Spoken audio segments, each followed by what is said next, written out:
Hoje vocês vão ouvir bastante eu falar e então eu agradeço o convite aí pelo curso, já falei na apresentação e eu peço que vocês tenham paciência de me ouvir, eu vou procurar ser o mais didático possível.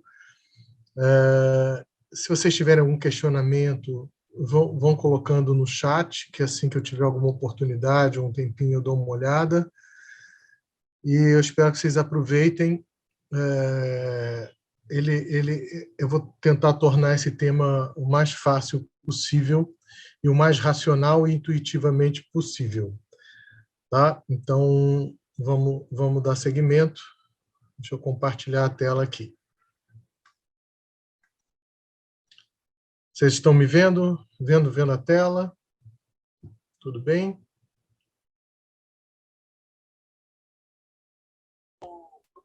Eu já estou aqui.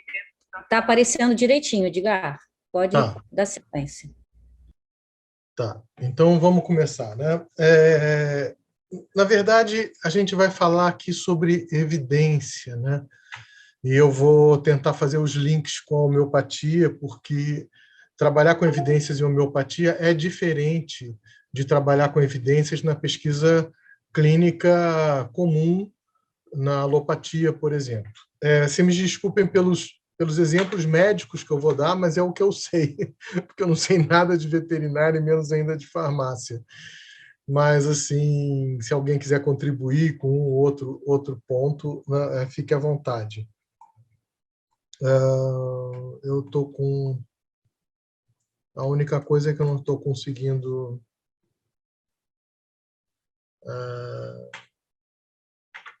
meu mouse não está entrando, então eu não estou conseguindo nem andar com isso.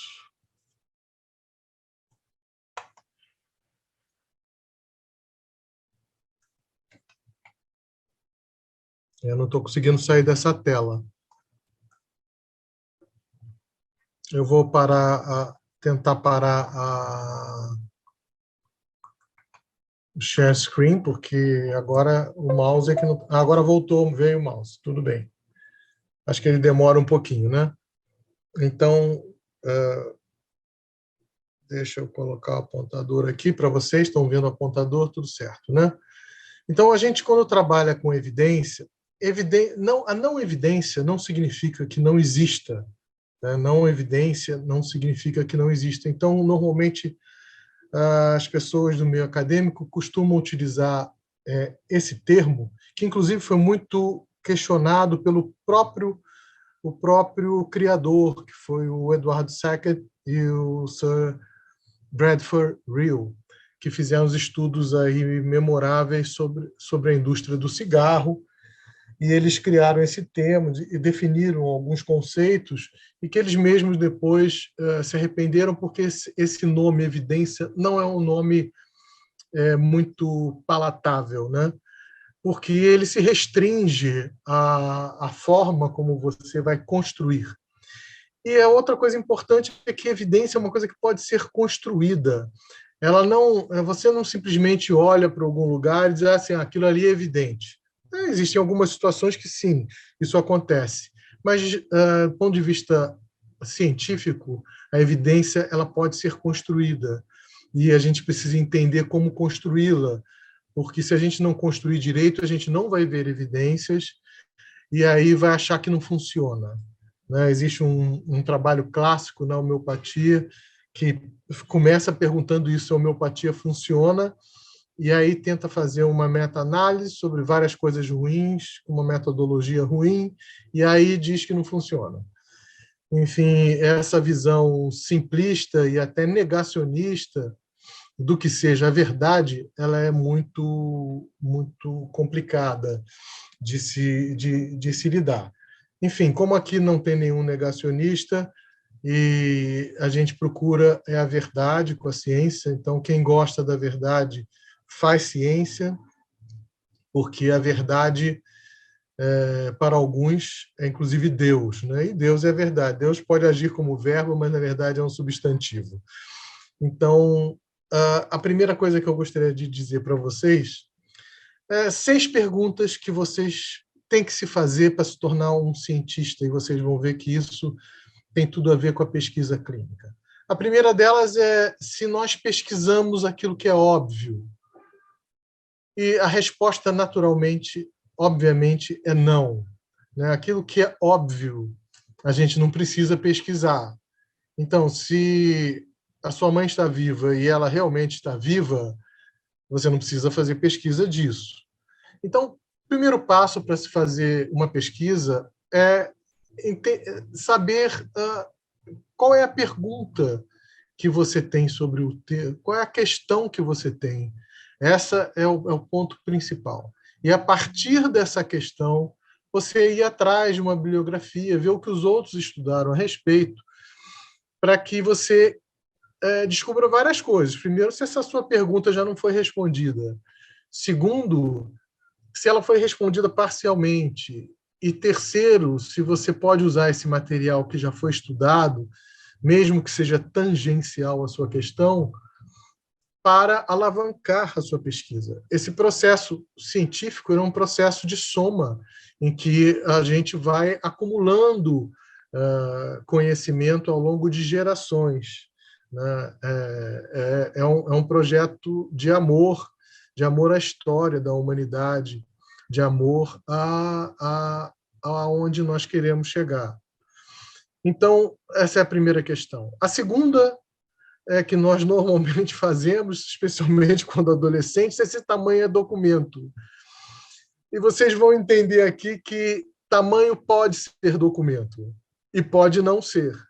Existem mega trials que são normalmente feitos pela indústria farmacêutica tradicional, em que elas usam um número de casos absurdo.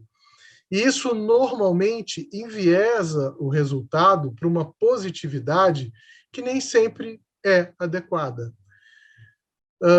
Esse é um truque que é feito simplesmente porque no cálculo estatístico para saber o número da amostra adequada, você tem ali um Nzinho, e que se você dobra esse N, triplica, quadriplica, as chances de você encontrar um resultado é grande. Então, aí sai uma segunda lição importante. Né? O caminho bom é o caminho do meio, né? O caminho que nem no extremo de muito poucos casos, aquém do que seria necessário, e nem de muitos casos no qual você também pode ter um viés. Né? Aonde você vai selecionar essa sua amostra, os critérios de inclusão e exclusão, isso tudo vai favorecer uma coisa chamada poder de estudo. A amostra ela é fundamental e ela parte dessa primeira pergunta aqui. A terceira é se compramos gato por lebre. Né? Isso tem tudo a ver com uma coisa chamada validade interna na epidemiologia. Imaginamos aqui se você quer descobrir se num palheiro existem agulhas. Por quê? Porque esse palheiro, volta e meia, tem contato com animais podem ali fazer alguma refeição, algumas pessoas podem estar próximas e agulhas podem causar danos importantes. Você pode começar a pesquisar catando esse palheiro até descobrir agulhas. Sim, você vai levar uma eternidade. Mas você pode se utilizar de instrumentos de aferição de agulhas. Então, você pode, por exemplo, passar um detector de metais em cima do palheiro para ver se você encontra agulhas. E você pode, em vez de pegar agulhas, você pode pegar outro tipo de material. E aí você não saber se aquilo eram agulhas, de fato, se está respondendo a tua pergunta primeira, ou se não. Então, comprar gato por lebre, ele parte de uma premissa fundamental, que é a validade interna, é a gente medir exatamente aquilo que nós estamos medindo. Então, se nós estamos procurando agulhas num palheiro, nós temos que ter a certeza de que esse instrumento de aferição vai nos mostrar realmente agulhas no palheiro. Ou que pelo menos 90% dos casos que ele vai mostrar seja agulhas no palheiro. Isso tem relação direta com alguma outra coisa que a gente vai ver mais tarde, chamado poder de generalização.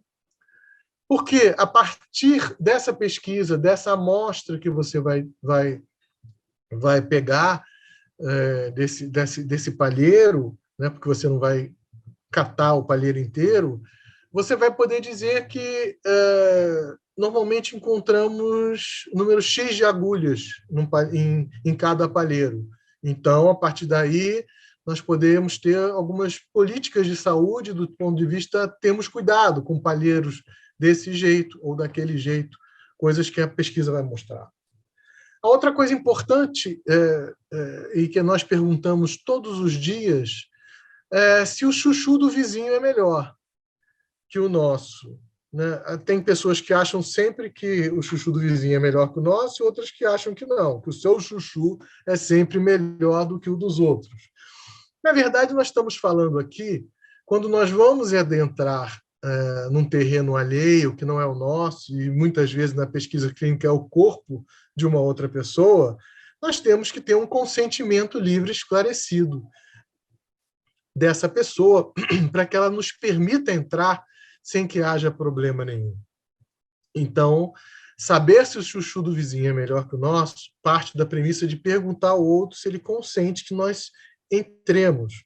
Caso contrário, nós extrairemos dados como extraímos em campos de concentração nazista, em que foram feitas diversas pesquisas a nível mental, no cérebro de pessoas, né, com uma pessoa viva, encostando uma agulha no cérebro e sabendo aonde é que mexe, aonde que não mexe. Isso é um conhecimento que pode ser rico do ponto de vista de dar uma série de indicações. Ele é muito pobre do ponto de vista da humanidade, porque ele não permite que haja segmento, não permite que haja esse progresso de conhecimento que nós preconizamos chamado ciência de verdade. Então, isso é uma parte muito importante das pesquisas, que eu vou me ater aqui do ponto de vista tangencial, eu não vou me aprofundar no tema, mas vocês vão entender que tipo de estudo isso é muito importante, que tipo não é. A outra pergunta que nós sempre nos fazemos é se menos é sempre mais. E eu posso já lhe responder de que sim, menos é sempre mais. Essa estratégia de descobrir a verdade que nós vamos estar comentando aqui é sempre uma estratégia do caminho mais fácil.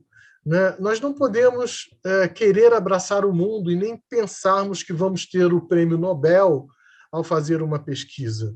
Então, uma pesquisa ela não abrange todas as questões. Ela é reducionista, sim, mas se você puder responder apenas uma pergunta, você vai ter dado um passo em direção a essa verdade. Eu lembro eu fiz natação durante muitos anos, quando criança, e eu treinava com uma pessoa chamada Rômulo Arantes, vocês devem ter ouvido falar, ele depois se transformou num ator, o Ricardo Prado fazia parte do meu grupo também, mas ele era bom, eu era péssimo, enfim. E esse treinador chamado Rômulo Arantes, o pai, ele dizia para o filho dele, que era um excelente nadador também, ele dizia assim, meu filho, se você quer ser campeão na vida, você tem que ser campeão em algo que seja do tamanho de uma piscina. Então, por favor, se esforce aqui. Então, é exatamente isso que a gente está falando para vocês. O menos é mais é isso. Reduzir, ser bem específico na sua pergunta, escolher uma amostra mais adequada possível, a gente vai estar falando sobre isso para vocês. E a última questão para você se tornar um cientista é se perguntar se as coisas são o que parecem ser. Eu vou falar mais à frente. Essa é uma pergunta que um indivíduo chamado Epictetus fez no 2º século depois de Cristo e que norteia a base da epidemiologia, é a tabelinha, é o que norteia a tabelinha 2x2, que eu vou mostrar mais à frente para vocês.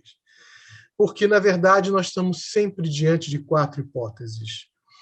O que parece ser, aquilo que é e não parece ser, aquilo que não é e parece ser, e aquilo que não é e, de fato, não parece ser. Nesse momento, a gente vai estar lidando com os falsos positivos, os verdadeiros positivos, os falsos negativos e os verdadeiros negativos.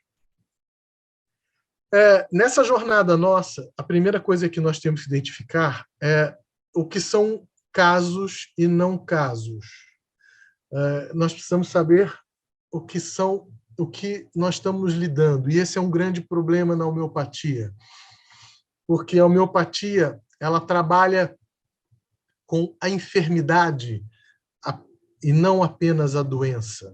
Qual a diferença disso? Se você tem um câncer de intestino, você está trabalhando com uma doença. Mas se você tem uma síndrome do colo irritável, em que é uma enfermidade que você vai ter diarreias, vai ter mal-estar, vai ter sofrimento de um modo geral, você pode não estar lidando com uma doença e apenas com uma enfermidade. Porque a doença requer uma situação que não retrocede. Por exemplo, a doença psiquiátrica. Ela não retrocede naturalmente, ela não retrocede com normalmente terapêuticas como rezas. Existe uma lesão tecidual, existe um órgão que já está insuficiente ou falido. É diferente de trabalhar com sofrimento. Então, existem muitos trabalhos, por exemplo, na homeopatia, que trabalham com dispneia e estendem as suas descobertas com poder de generalização para falar de asma. Primeiro, que nem toda dispneia é asma. E segundo, que nem toda dispneia é a falta de ar, é falta de ar. Às vezes nós estamos diante de um quadro de ansiedade que se apresenta como falta de ar, como dispneia, mas, na verdade, não é. Na verdade,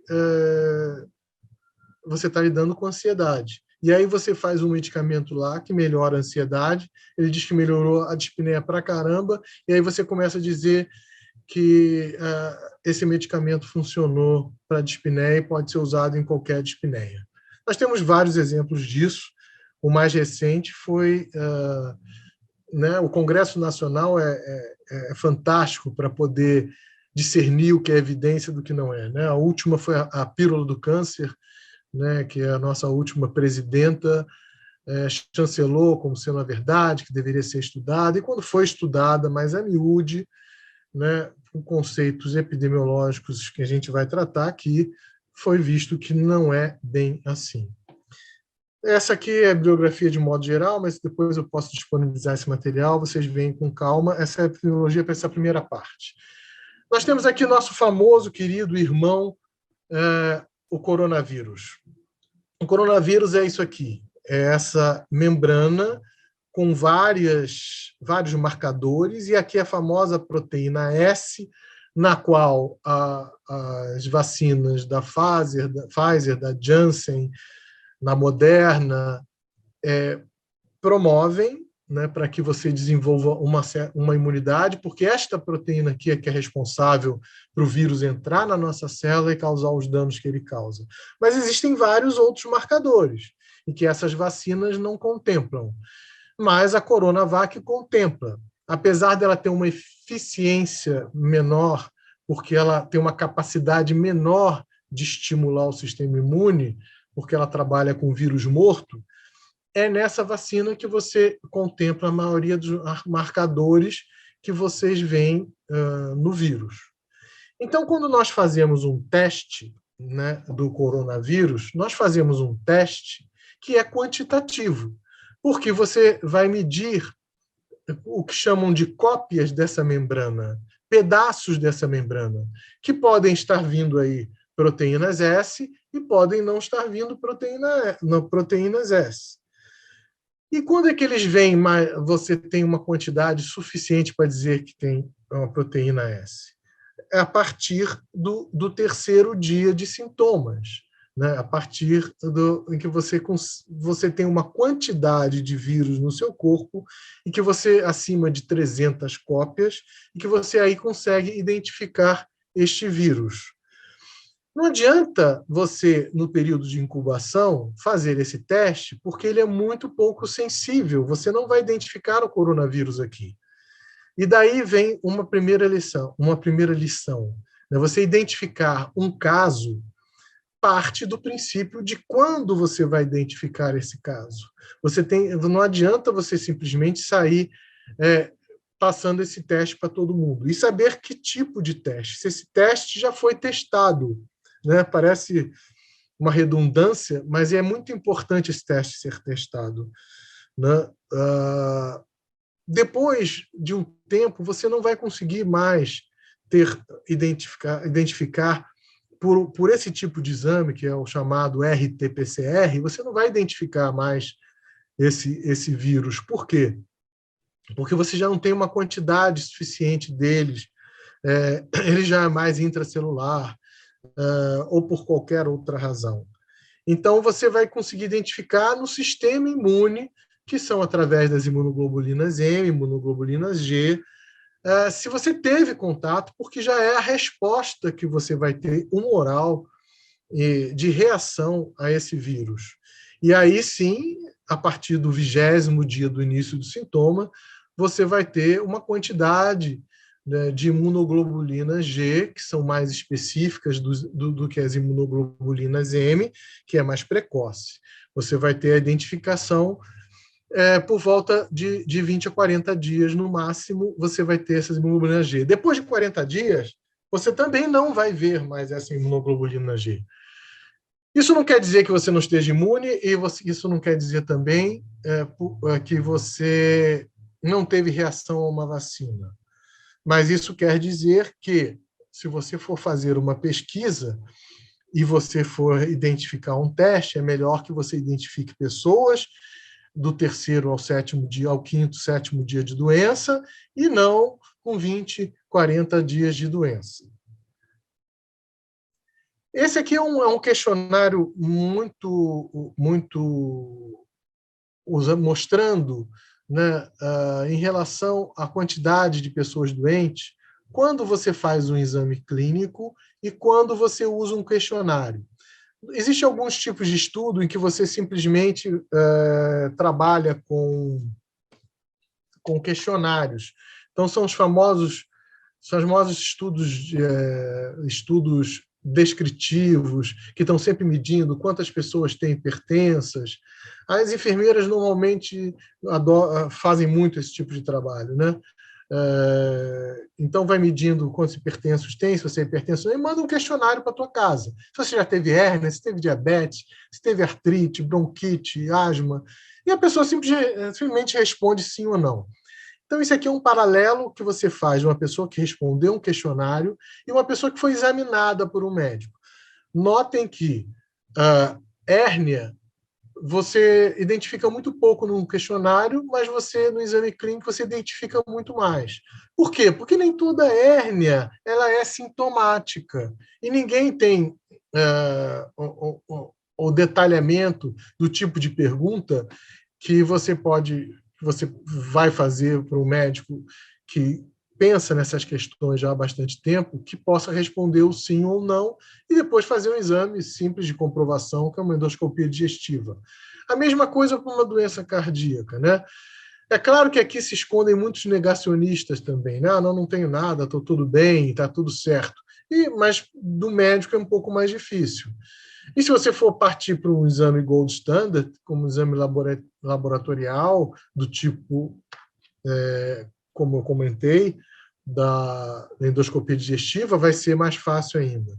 Mas alguns não, alguns o questionário ele é muito bom para identificar as patologias, como no caso da bronquite crônica. Uma pessoa que tem falta de ar todo ano, quando chega o inverno, certamente ela sabe que tem uma bronquite crônica, porque certamente também ela já investigou isso. Uma pessoa que na primavera, né, quando as flores saem na Europa, e você tem alergia àquele pólenzinho das flores, né, e aí você desencadeia com febre, tem toda uma clínica específica, essas pessoas certamente sabem que tem alergia e tem a febre do feno. A mesma coisa a sinusite crônica, que não é diferente. Então, é preciso identificar também o instrumento que você vai usar, e aqui eu dei um exemplo de questionário. Nessa tabelinha aqui, essa é uma tabelinha 2x2, que eu vou explicá-la mais para frente, mas a título bem pedagógico mesmo, ela tem um erro aqui. Eu queria que vocês olhassem bem essa tabela, até para começar a reconhecer ela, e aí eu vou falar no erro que existe aqui. Pensem aonde vocês estão vendo o erro.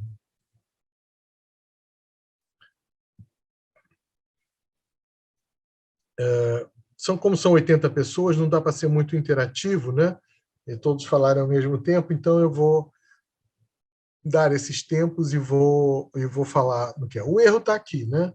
Se eu estou vendo doenças, se elas estão presentes ou ausentes, se eu estou fazendo testes, se eles são positivos ou negativos, aqui deveria ser um teste verdadeiramente negativo. Por quê? Porque eu não tenho a doença e o teste foi negativo. Só que essa situação não é a situação normal.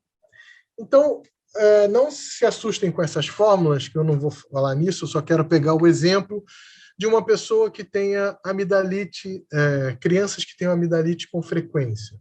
E essas amidalites com frequência, normalmente, a perigosa é aquela amidalite por Streptococcus beta-hemolítico do grupo A. Por quê? Porque essas amidalites com frequência elas podem levar a uma doença mais tarde, mais severa, que é a insuficiência da válvula mitral, uma doença do coração. Vocês já devem ter ouvido falar, para quem não é médico.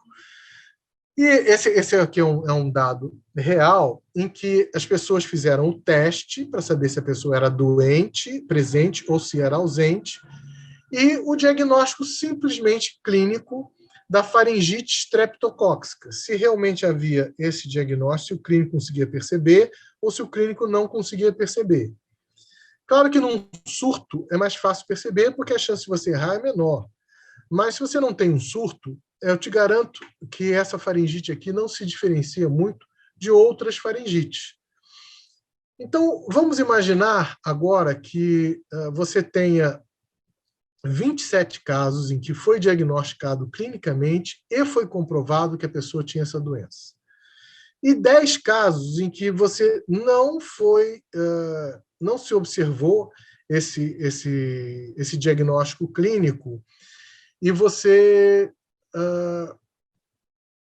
conseguiu, ainda assim, identificar que a doença estava presente.